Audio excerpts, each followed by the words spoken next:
नमस्कार दोस्तों, कैसे आप सभी लोग। आज तारीख 8 मई 2025 है, दिन गुरुवार। हिंदी तिथि की बात की जाए तो आज बैसाख माह के शुक्ल पक्ष की एकादशी तिथि है। तो चलिए दोस्तों, एक बार फिर से हाजिर हो गए आपके सामने राजस्थान की आज की 40 और गर्मा गर्म बड़ी खबरों को लेकर। बताएंगे आपको सभी खबरों के बारे में विस्तार से, लेकिन उससे पहले आज की बड़ी खबरों पर, मुख्य समाचारों पर, टॉप हेडलाइंस पर एक नजर डाल लेते हैं। राजस्थान में ब्लैकआउट, घर और दुकानों की लाइटें बंद रही। जयपुर में फ्लाइट्स और ट्रेनें भी रुकी। सीकर और कोटा समेत कई शहरों में एयर स्ट्राइक की मॉक ड्रिल हुई। दोस्तों, रीट 2024 का रिजल्ट आज जारी होगा। 13,77,000 अभ्यर्थियों का इंतजार होगा खत्म। फरवरी में हुआ था एग्जाम। दोस्तों, राज्य के 3 जिलों में अगले आदेश तक स्कूलों की छुट्टी। हाई अलर्ट के कारण 3 एयरपोर्ट बंद। राज्य सरकार ने अस्पतालों में कई कदम उठाने को कहा। वहीं एयर स्ट्राइक पर बीजेपी नेता बोले, सिंदूर का बदला सिंदूर। गहलोत और डोटासरा बोले, हम मजबूती से सेना और सरकार के साथ खड़े हैं, आतंक को जड़ से खत्म करें। इसी के साथ ही बीजेपी विधायक कंवरलाल मीणा की विधायकी जाना लगभग तय। सुप्रीम कोर्ट में याचिका खारिज हुई। 2 सप्ताह में सरेंडर के आदेश। एसडीएम पर तानी थी पिस्टल। इसी के साथ ही मुख्यमंत्री भजनलाल शर्मा ने ली अधिकारियों की बैठक। सीमावर्ती क्षेत्र की निगरानी और सांप्रदायिक तनाव फैलाने वालों पर कार्रवाई के दिए निर्देश। वहीं जयपुर में मुस्लिम समाज ने एयर स्ट्राइक पर मनाया जश्न। भारत के समर्थन में सड़कों पर उतर कर की आतिशबाजी। पाकिस्तान मुर्दाबाद और भारत माता की जय के नारे लगाए। दोस्तों, राजस्थान में फिर 1 लाख रुपए पार पहुंची सोने की कीमत। भारत और पाकिस्तान विवाद के चलते और बढ़ सकती है कीमत। बने रहिए दोस्तों, बताएंगे आपको प्रदेश की 40 बड़ी खबरों के बारे में विस्तार से, लेकिन उससे पहले अगर अभी तक आपने चैनल को सब्सक्राइब नहीं किया तो सबसे पहले चैनल को सब्सक्राइब कर दे, वीडियो को लाइक कर दे और अपना एक कमेंट जरूर कर दीजिएगा। नमस्कार दोस्तों, राजस्थान की आज की पहली और बड़ी खबर। राज्य में ब्लैकआउट हुआ, घर और दुकानों की लाइटें बंद रही। जयपुर में फ्लाइट्स और ट्रेनें भी रुकी। सीकर और कोटा समेत कई शहरों में एयर स्ट्राइक की मॉक ड्रिल। देखिए, राज्य में बीते दिन ब्लैकआउट एक्सरसाइज की गई। इस दौरान शहरों में 15 मिनट के लिए ब्लैकआउट किया गया। सबसे पहले शाम 7:30 बजे से 7:45 तक अजमेर, बारां, डिडवाना और ब्यावर में ब्लैकआउट रहा। इस दौरान लोगों ने घरों और दुकानों और दफ्तरों की लाइटें बंद रखी। सड़कों पर चल रही गाड़ियों की रफ्तार भी थोड़ी देर रुक गई। लोगों ने हेडलाइट बंद कर गाड़ियां सड़कों पर ही रोक दी। ब्लैकआउट के दौरान कहीं पूरी तरह अंधेरा रहा तो कहीं लोगों ने लाइटें बंद नहीं की। उत्तर पश्चिम रेलवे के सभी स्टेशनों पर भी ब्लैकआउट के दौरान अंधेरा रहा। इस दौरान जिन ट्रेनों का स्टेशन पर ठहराव था वे आगे के लिए रवाना नहीं हुई और 15 मिनट तक के लिए स्टेशन पर ही खड़ी रही। ब्लैकआउट के दौरान जयपुर एयरपोर्ट पर 15 मिनट तक फ्लाइट संचालन बाधित रहा। इस दौरान 3 फ्लाइट को रोका गया। ब्लैकआउट के दौरान किसी भी फ्लाइट की लैंडिंग प्रभावित नहीं हुई। रीट 2024 का रिजल्ट आज जारी होगा। 13,77,000 अभ्यर्थियों का इंतजार होगा खत्म। फरवरी में हुआ था एग्जाम। देखिए, राजस्थान माध्यमिक शिक्षा बोर्ड आज यानी गुरुवार को राजस्थान अध्यापक पात्रता परीक्षा यानी रीट 2024 का रिजल्ट जारी करेगा। बोर्ड प्रशासक महेश चंद्र शर्मा आज दोपहर 3:15 पर रिजल्ट जारी करेंगे। बोर्ड सचिव कैलाश चंद्र शर्मा के अनुसार 27 और 28 फरवरी को 3 पारियों में एग्जाम हुआ था। इसमें कुल 13,77,256 कैंडिडेट्स शामिल हुए थे। एग्जाम में लेवल 1 के लिए 4,06,953 और लेवल 2 के लिए 9,17,303 कैंडिडेट्स बैठे थे। परीक्षा के लिए कुल 15,44,518 आवेदन आए थे। राज्य के 3 जिलों में अगले आदेश तक स्कूलों की छुट्टी। हाई अलर्ट के कारण 3 एयरपोर्ट बंद। राज्य सरकार ने अस्पतालों में कई कदम उठाने को कहा। देखिए, पाकिस्तान पर हुई एयर स्ट्राइक के बाद राजस्थान में हाई अलर्ट जारी कर दिया गया है। सुरक्षा कारणों से किशनगढ़ और जोधपुर एयरपोर्ट से 10 मई तक सभी फ्लाइट्स ऑपरेशन बंद कर दिए गए। वहीं बीकानेर एयरपोर्ट बीते दिन बंद रहा। हालांकि इंडिगो एयरलाइंस ने बीकानेर में 10 मई तक अपनी सभी फ्लाइट्स कैंसिल कर दी है। मौजूदा हालात को देखते हुए उत्तर पश्चिम रेलवे ने अभी अपने सभी अधिकारियों और कर्मचारियों की छुट्टी रद्द कर दी। बीकानेर, जैसलमेर और श्रीगंगानगर के सभी सरकारी और प्राइवेट स्कूलों और आंगनबाड़ी में आगामी आदेशों तक छुट्टियां रहेगी। वहीं बीकानेर और श्रीगंगानगर में सरकारी कर्मचारियों की छुट्टियां रद्द कर उन्हें मुख्यालय न छोड़ने का आदेश दिया गया है। एयर स्ट्राइक पर बीजेपी नेता बोले, सिंदूर का बदला सिंदूर। गहलोत और डोटासरा बोले, हम मजबूती से सेना और सरकार के साथ खड़े हैं, आतंक को जड़ से खत्म करें। देखिए, पाकिस्तान के आतंकी ठिकानों पर एयर स्ट्राइक के बाद बीजेपी और कांग्रेस नेताओं ने एक सुर में भारतीय सेना की तारीफ की। कांग्रेस नेताओं ने पाकिस्तान के खिलाफ सरकार और सेना की हर कार्रवाई में साथ होने की बात कही है। सीएम भजनलाल शर्मा, पूर्व सीएम अशोक गहलोत, कांग्रेस प्रदेश अध्यक्ष गोविंद सिंह डोटासरा, बीजेपी प्रदेश अध्यक्ष मदन राठौड़, नेता प्रतिपक्ष टीकाराम जूली और सरकार के मंत्रियों ने एयर स्ट्राइक के बाद सेना की सराहना करते हुए आतंक को मुंहतोड़ जवाब देने की पैरवी की। सीएम भजनलाल शर्मा से लेकर सरकार के मंत्रियों ने पाकिस्तान के आतंकी ठिकानों पर हुई एयर स्ट्राइक के बाद सोशल मीडिया पोस्ट करके प्रतिक्रिया दी। सीएम भजनलाल शर्मा ने ऑपरेशन सिंदूर का लोगो शेयर करते हुए संस्कृत श्लोक लिखा। सीएम ने लिखा, शौर्य तेजः सेमश्च यत्र भारत सैनिका विजय तेसु नित्य स्यात् जयतु भारत माता ही जय। इसके अलावा पूर्व सीएम अशोक गहलोत ने कहा, भारतीय सेना के ऑपरेशन सिंदूर ने पाकिस्तानी आतंकी ठिकानों को ध्वस्त कर आतंक पर कड़ा प्रहार किया। कांग्रेस पार्टी और पूरा भारत इस कार्रवाई का स्वागत करते और पूरी मजबूती से भारतीय सेना और भारत सरकार के साथ खड़े हैं। जब से पहलगाम की घटना हुई तब से पूरे देश में माहौल बना था, उसके बाद ये होना ही था। राहुल गांधी और सभी विपक्ष के नेताओं ने सरकार से कहा था कि वो एक्शन ले, हम आपके साथ हैं। इसके बाद से सब एकजुट है। पूरा देश जब एकजुट होता है तो आधी जीत तो वैसे ही हो जाती है। अभी सैन्य ठिकानों पर हमले नहीं हुए, अभी केवल आतंकी अड्डों को निशाना बनाया गया। पूरा देश एकजुट है। पूरी दुनिया को देश की सरकार के संयमित एक्शन का पता लगेगा। इसके अलावा डोटासरा ने कहा, पहलगाम में 26 निर्दोष लोगों की जब से आतंकियों ने निर्मम हत्या की तब से पूरे देश में आवाज उठ रही थी। हमारी सेना के ऑपरेशन सिंदूर का हर भारतीय समर्थन करते हैं। भारतीय गौरवान्वित है। हमारी सेना के ऊपर हमें गर्व है। आतंकवाद हमेशा के लिए समाप्त होना चाहिए। इस तरह की हर कार्रवाई में हम सब साथ में है। सेना जो कर रही है वो अच्छा कर रही है, हम साथ है। ये आतंकवाद का हमेशा के लिए सफाया होना चाहिए। ये झंझट खत्म होना चाहिए। हम सरकार और सेना के साथ है। नेता प्रतिपक्ष टीकाराम जूली ने लिखा, भारतीय सेना पर हमें गर्व। इसके अलावा पूर्व नेता प्रतिपक्ष राजेंद्र राठौड़ ने अपने ट्विटर हैंडल पर लिखा, भारतीय सेना ने ऑपरेशन सिंदूर के तहत पाकिस्तान में घुसकर आतंक के अड्डों को किया धराशायी। आज 140 करोड़ देशवासियों का सीना गर्व से भरा हुआ है। ये मोदी जी का नया भारत है। घर में घुसेगा भी और करारा जवाब भी देगा। बीजेपी विधायक कंवरलाल मीणा की विधायकी जाना तय। सुप्रीम कोर्ट में याचिका खारिज। 2 हफ्ते में सरेंडर के आदेश। एसडीएम पर तानी थी पिस्टल। देखिए 12 के अंता से विधायक कंवरलाल मीणा की विधायकी जाना लगभग तय हो गया। बीते दिन सुप्रीम कोर्ट ने मीणा की विशेष अनुमति याचिका को खारिज कर दिया। साथ ही उन्हें 2 हफ्ते में ट्रायल कोर्ट के सामने सरेंडर करने के आदेश दिए हैं। एसडीएम पर पिस्टल तानने और सरकारी संपत्ति को क्षतिग्रस्त करने के मामले में कंवरलाल को कोर्ट 3 साल की सजा पहले ही सुना चुका है। अब उनको राहत मिलती नहीं दिख रही है।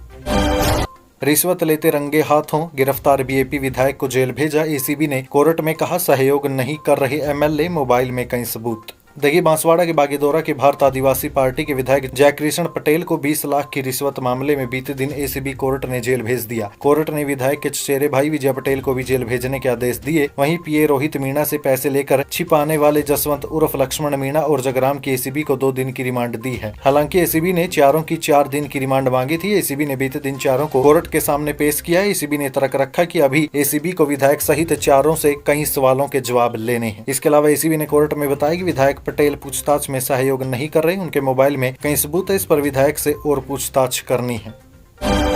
1971 भारत और पाकिस्तान युद्ध से पहले मॉक ड्रिल की आंखों देखी। ग्रामीण बोले बंकरों में छिपते थे, सायरन से संकेत मिलते थे। कहा 4 दिन नहीं टिक पाएगा पाकिस्तान। देखिए केंद्र सरकार ने देश भर में मॉक ड्रिल करने के आदेश दिए हैं। ठीक ऐसे ही आदेश 1971 में भारत और पाकिस्तान युद्ध से पहले दिए गए थे। बाड़मेर से सटे बॉर्डर पर रहने वाले गांव के बुजुर्गों ने वो दौर भी देखा था। बुजुर्ग बताते, हमने बंकर बनाए थे, सेना की मदद की थी, रेकी करके आते थे और सेना को बताते थे कि पाकिस्तान की तरफ क्या हलचल है। आज युद्ध हो जाए तो पाकिस्तान 4 दिन भी नहीं टिक पाएगा। बुजुर्ग कहते हैं उस वक्त पाकिस्तान ने 16 बम गिराए थे लेकिन एक भी नहीं फटा। सब माँ हिंगल लाज का आशीर्वाद था। सेना की तरफ से आदेश थे कि लंबा सायरन बजे तो छिपना है, छोटा सायरन बजे तो कोई खतरा नहीं। अगर सेना को जरूरत पड़ी तो बॉर्डर के लोग सेना की पूरी मदद करने को तैयार रहे।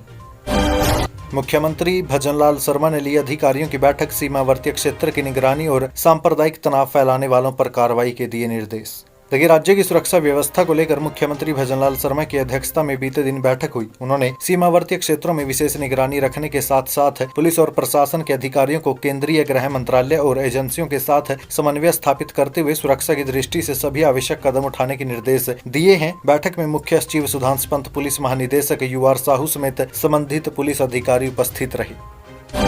जयपुर में मुस्लिम समाज ने एयर स्ट्राइक पर मनाया जश्न। भारत के समर्थन में सड़कों पर उतरकर की आतिशबाजी, पाकिस्तान मुर्दाबाद और भारत माता की जय के नारे लगाए। देखिए जयपुर के परकोटा क्षेत्र में मुस्लिम समाज ने भारत की एयर स्ट्राइक का समर्थन किया। बीते दिन 4 दरवाजा इलाके में मुस्लिम युवा, महिलाएं और बुजुर्ग एकत्रित हुए। उन्होंने पाकिस्तान मुर्दाबाद और भारत माता की जय के नारे लगाए। मुस्लिम समुदाय के लोगों ने कहा कि आतंकवाद का कोई धर्म नहीं होता। उन्होंने जम्मू कश्मीर के पहलगाम में हुए आतंकी हमले की निंदा की। इस हमले में निर्दोष पर्यटकों की जान गई थी। स्थानीय युवाओं ने कहा कि धर्म अलग हो सकता है लेकिन देश एक है। बुजुर्गों ने सरकार के इस कदम की सराहना की। उन्होंने कहा कि पूरा मुस्लिम समाज देश के साथ है। प्रदर्शन में शामिल लोगों ने तिरंगा हाथ में लिया। उन्होंने कहा कि आतंकवाद के खिलाफ सरकार का साथ देना हर नागरिक का कर्तव्य। जयपुर में उठा ये संदेश राष्ट्रीय एकता का प्रतीक बना। इस प्रदर्शन ने दिखाया कि भारत में सभी समुदाय आतंकवाद के विरुद्ध एकजुट है और देश के साथ खड़े हैं।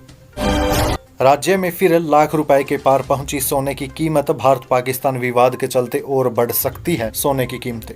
देखिए, भारत और पाकिस्तान में चल रही विवाद के बीच एक बार फिर से कीमती धातुओं की कीमतों में बढ़ोतरी का सिलसिला शुरू हो गया। बीते दिन भारतीय सराफा बाजार में स्टैंडर्ड सोने की कीमत एक बार फिर से 1 लाख रुपए को पार कर गई। वहीं चांदी प्रति किलो की कीमत बढ़कर 98,700 पर पहुंच गई। सराफे व्यापारियों के अनुसार भारत और पाकिस्तान में चल रही विवाद के कारण आने वाले दिनों में एक बार फिर से सोने की कीमतें 1 लाख रुपए को पार कर सकती है। ऑपरेशन सिंदूर के बाद एक्शन में अमित शाह बॉर्डर राज्यों के मुख्यमंत्रियों के साथ बैठक की। सीएम भजनलाल शर्मा भी हुए शामिल।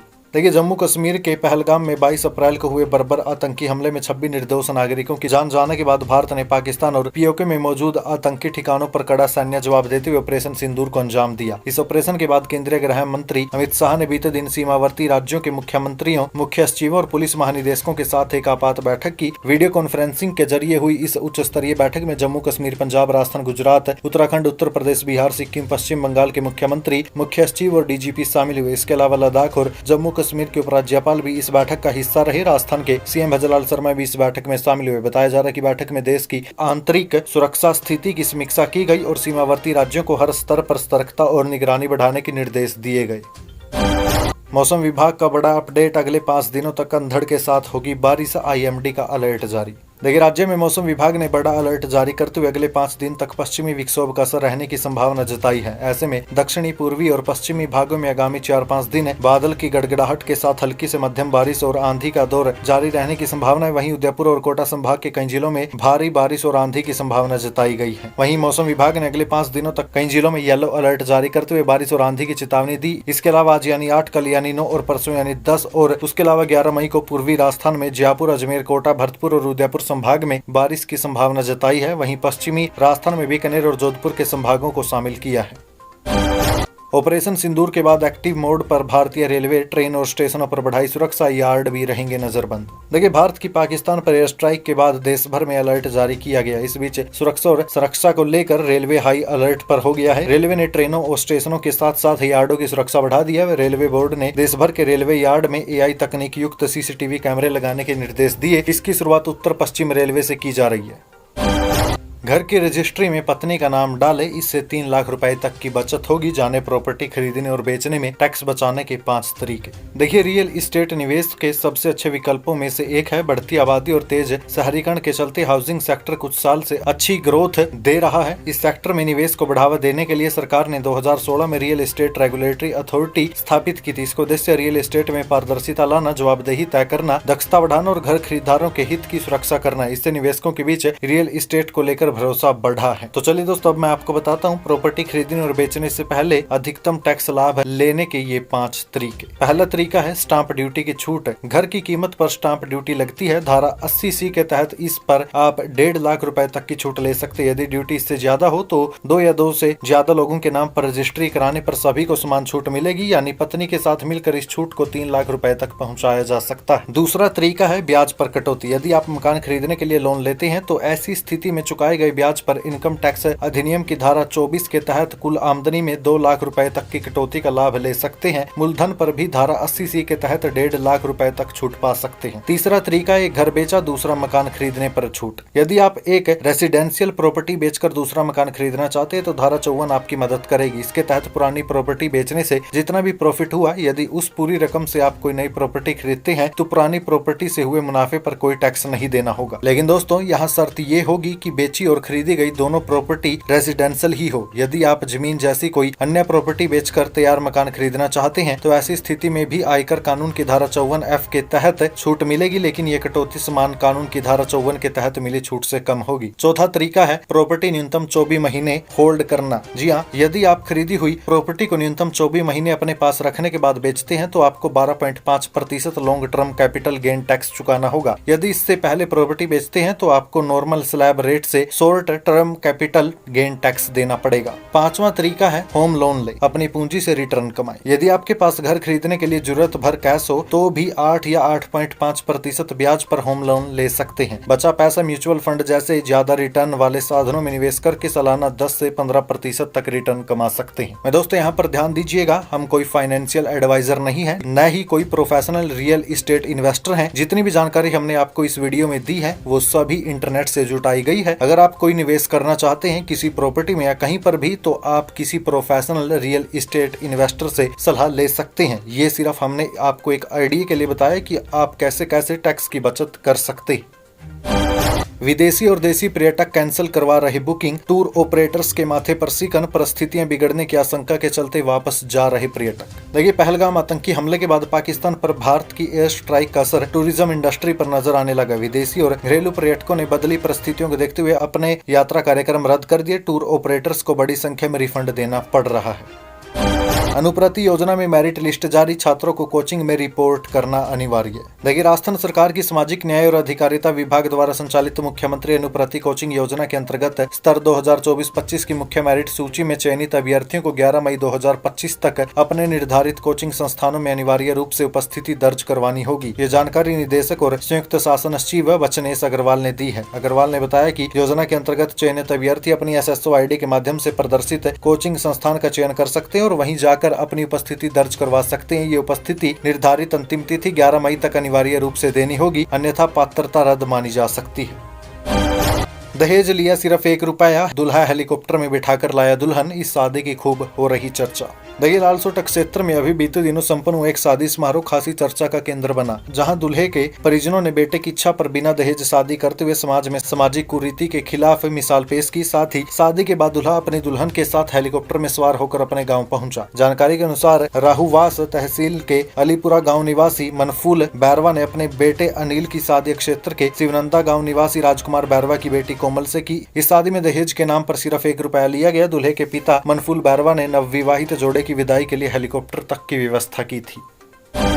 जयपुर की मुहाना मंडी में सब्जियों और फलों की कीमतों में बदलाव, अनार हुआ सस्ता। देखिए, मुहाना टर्मिनल मार्केट में सब्जी और फलों की थोक कीमतों में हलचल देखने को मिली। कुछ हरी सब्जियां जहां सस्ती बनी हुई है, वहीं कुछ फलों की कीमतों में गिरावट दर्ज की गई। खासकर अनार की कीमतों में कमी आई है, जिससे उपभोक्ताओं को राहत मिल सकती है। वहीं सब्जियों की बात करें तो टमाटर हाइब्रिड 3 से 7 रुपए, पत्ता गोभी 4 से 5 रुपए, कद्दू भी 4 से 5 रुपए प्रति किलो पर बना हुआ है। वहीं भिंडी 10 से 20 रुपए, बैंगन 10 से 15 रुपए और लौकी 8 से 14 रुपए प्रति किलो के हिसाब से बिक रही है। वहीं गर्मी में मांग बढ़ने वाली मिर्ची 15 से 20 रुपए, बारीक मिर्च 19 से 20 रुपए और शिमला मिर्च 14 से 18 रुपए में बिक रही है। करेले की कीमत 16 से 25 रुपए और तुरई 30 से 35 रुपए प्रति किलो के हिसाब से बिक रही है। अदरक 38 से 40 रुपए और गवार फली 40 से 50 रुपए प्रति किलो के हिसाब से बिक रही है। नींबू की कीमत 60 से 80 रुपए के बीच है, जो अभी भी महंगा बना हुआ है। पोली हाउस में तैयार खीरा 15 से 16 रुपए प्रति किलो के हिसाब से बिक रहा है। कैरी 18 से 22 रुपए और कटहल 17 से 20 रुपए प्रति किलो पर बिक रहा है। इसके अलावा फल विक्रेता संघ के उपाध्यक्ष RK नारंग के अनुसार अनार की कीमतों में गिरावट आई और अब ये 35 से 75 रुपए प्रति किलो पर उपलब्ध है। केला 18 से 20 रुपए और मौसमी 30 से 32 रुपए प्रति किलो के हिसाब से बिक रहे।